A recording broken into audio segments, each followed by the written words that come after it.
Okay, so when we are doing multiplication of fractions, the first rule is to go straight, isn't it? We go straight. A times C is AC. B times D is BD. So we just multiply straight. The problem with multiplying straight is that you get very big numbers to deal with. So imagine if I did this and I went straight, I'm going to get huge numbers.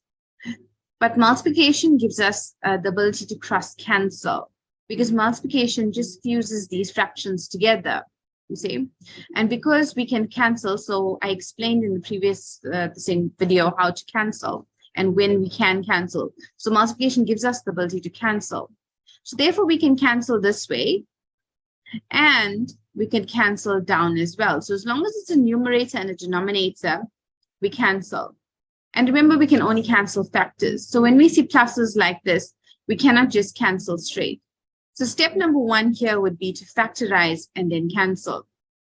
So if we wrote 15 as its factors, it's going to give us 3 times 5, isn't it? And this 5 and that would cancel.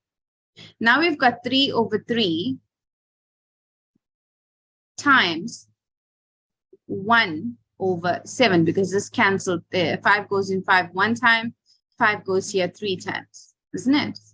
So we've got 3 over 3 times 1 over 7. But 3 over 3 is cancels again, and that's just 1. So our final answer would be 1 over 7. But imagine if we had to go straight without cross-canceling.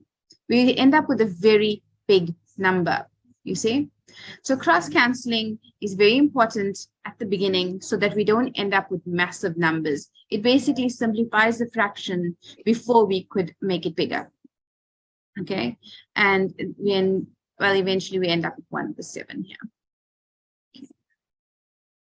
Right, so let's just erase all of this and go into an example.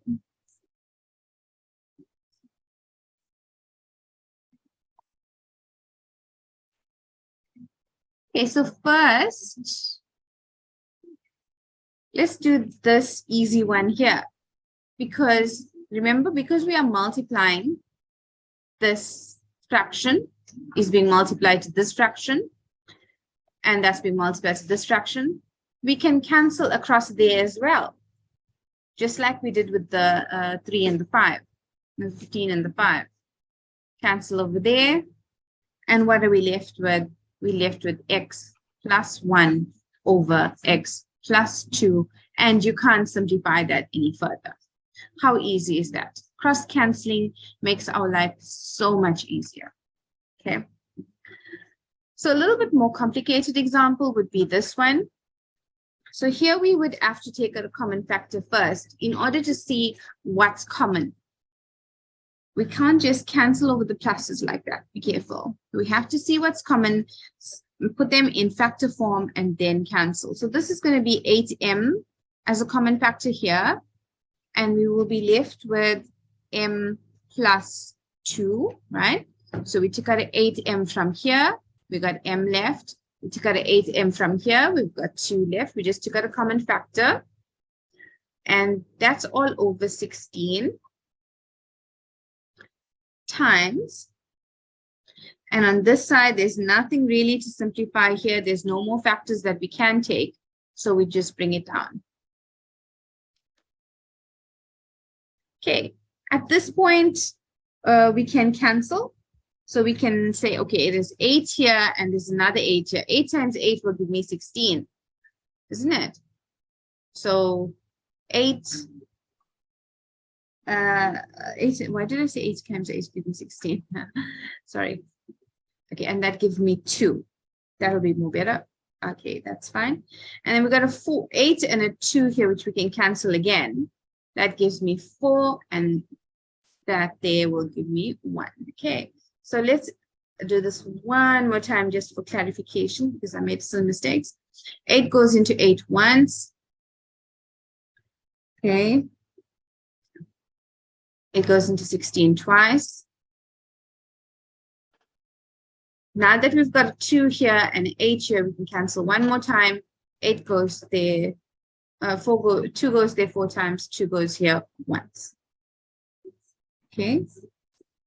So we're basically left with just a 4 there and a 1 here. Okay. Now I've got an m plus 2 here and an m plus 2. And that is perfectly okay to cancel because there's no plus in between here. If there was a plus right here, then I will not be able to cancel this. But this is in factor form, which means this is being multiplied to the m, which means I can cancel all of the bottom here and that. Okay, so what are we left with eventually? We just left with 4m on the top. 4 times m is 4m, and just a 1 on the bottom. So basically, that's our final answer.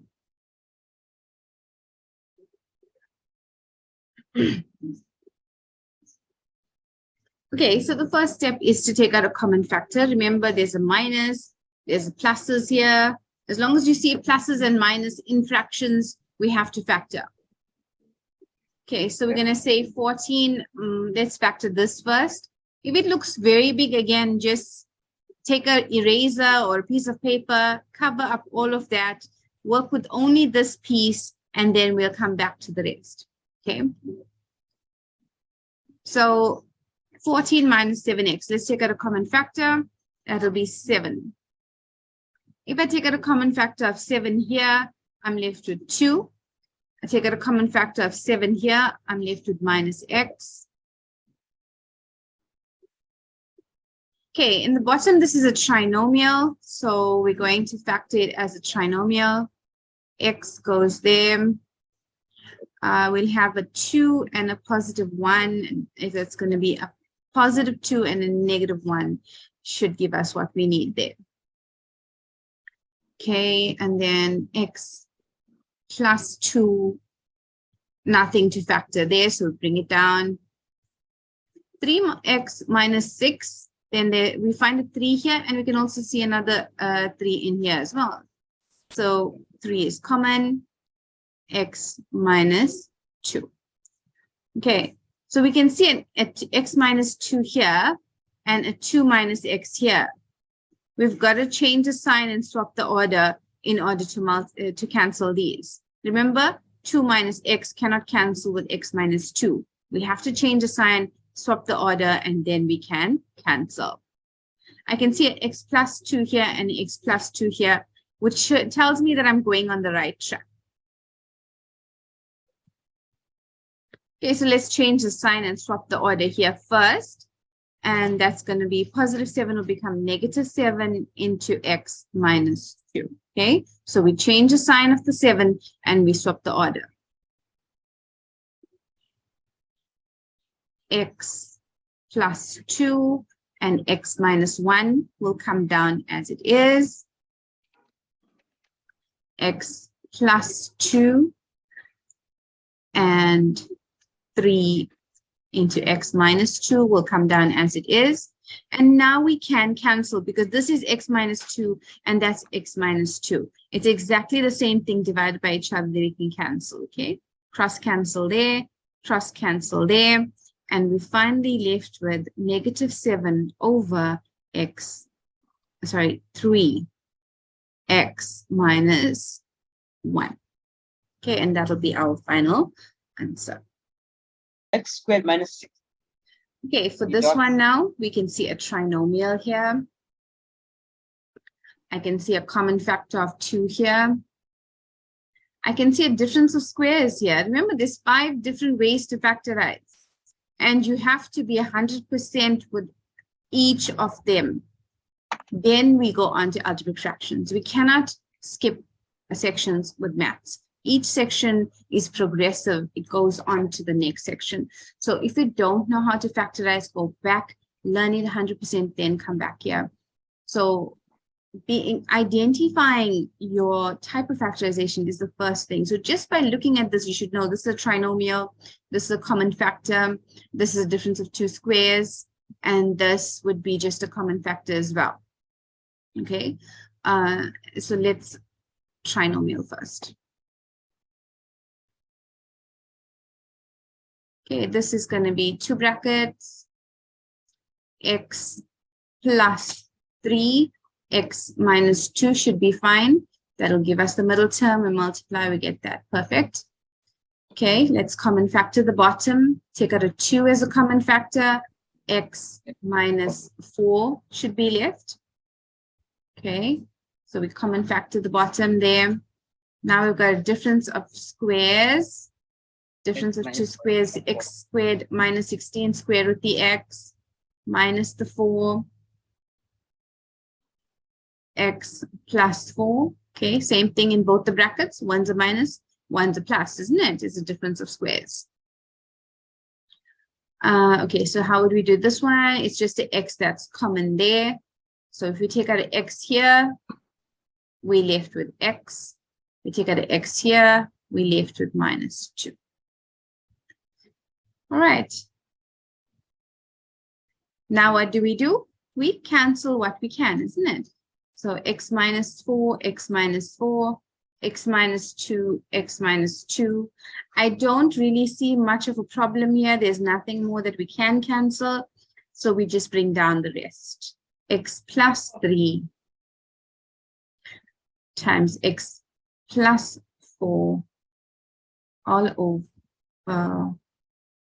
over 2 times x is 2x, and that's it.